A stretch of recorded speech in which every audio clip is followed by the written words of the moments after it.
So the first thing I did was really find folks who I thought could be good mentors to me, folks who I looked up to, and I took internships, made sure to stay in touch with people over the years, and build that network of folks who I could lean on as a support system.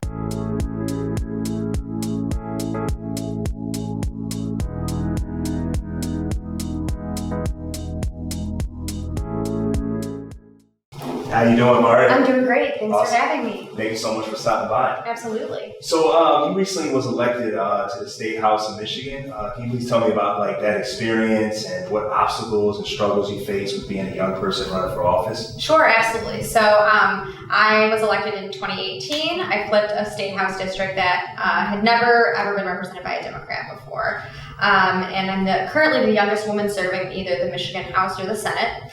And so there were some challenges that we faced along the way. I'm sort of an upstart candidate, wasn't necessarily groomed by the party to be assuming political office. I had never run for anything before, but I had worked in government, and my experience at the federal level, in particular at the State Department, and the vision and the skills that I learned while I was there, but also learning from leaders like Ambassador Samantha Power and the folks on her team, as well as the folks I work for in English language programming and in other offices of the department, really prepared me to be successful in my run.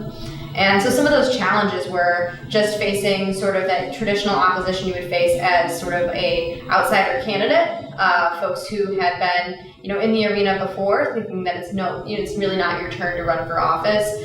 Some of those things that a lot of young people really face. But the way that we handled it was we just took that challenge head on and started building a campaign that was really of and by the people. A lot of really excited homegrown folks in my community, getting involved in knocking doors and helping write postcards, doing all of that stuff. So the community really rallied around that race, and it didn't really matter what the naysayers were saying. That our community really was there for that effort.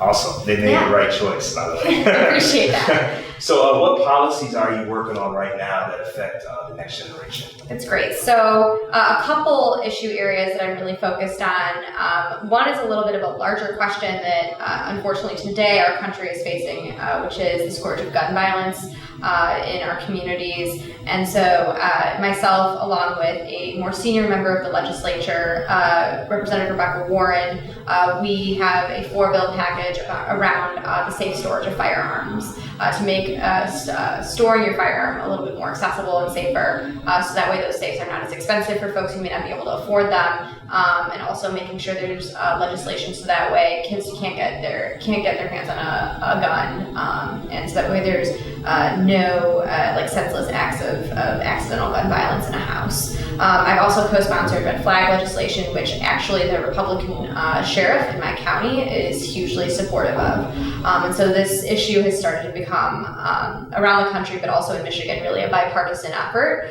So one of those big issues that we're working on in my office is ending gun violence. Another thing that's a little more specific and very niche to Michigan law has to do with distracted driving. It's an issue that I think a lot of voters may not have as top of mind, but it's something that is dangerous to them in their everyday lives. And as our legislators, it's our duty to make sure our communities are safe however we can. And so right now, the way that the distracted driving law is on the books, it's basically unenforceable. And so right now it's written to only include text messaging, but we know that we use our smartphones to do a whole lot more than just text. And so if you were stopped for, swerving and being on your phone, but you're found to have been using a different social media app, or you say that you're using a different social media app, you wouldn't be in violation of the law. So this is an update to the current legislation that we have, and we've seen, over the course of the past several months, especially during the summer months, there's a lot more distracted driving car accidents. And in Michigan, we're looking to do a lot of construction on our roads and our bridges and other infrastructure. So it means there's going to be workers on the roads. And so we want to make sure we're keeping our roads as safe as possible, especially for pedestrians and folks who are in work zones. So updating the distracted driving law is something we're working really hard to do as well. Awesome. Keep good work on that. Also, what advice would you give the next generation of leaders that want to run for office or get involved in some sort of public service? Absolutely. So the first thing I did was really find folks who I thought could be good mentors to me, folks who I looked up to, and I took internships, made sure to stay in touch with people over the years, and build that network of folks who I could lean on as a support system, because running for office is particularly tough and you can't do it by yourself. So making sure that you feel like you've got that support system there, that would be super helpful along the way, not just for campaign contributions or for knocking on doors, but just having that moral support is going to be really, really helpful. And also getting really good advice, finding folks that you trust, who, especially as a young person, it's really, really good to have folks who are a little bit older than you too, to give you that advice and that wisdom. And somebody that I lean into, that I think a lot of folks probably do as young people, is I lean into my parents. My dad is a really strong, important member of my team.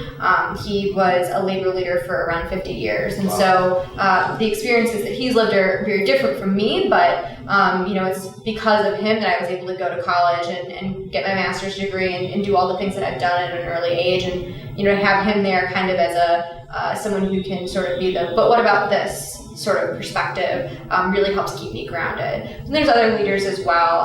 My seatmate in the legislature, her name's State Rep Christy Pagan. She was also a younger woman when she was elected to the State House. She wasn't married, I'm unmarried, and so she's someone who's a really good example and a good role model, and it's particularly easy for her to be a mentor to me, at least in terms of proximity, because we sit right next to each other on the floor. So just really grateful for her mentorship and her leadership too. Awesome. Thank you so much for your time. Thanks so much. Absolutely. Happy to do it.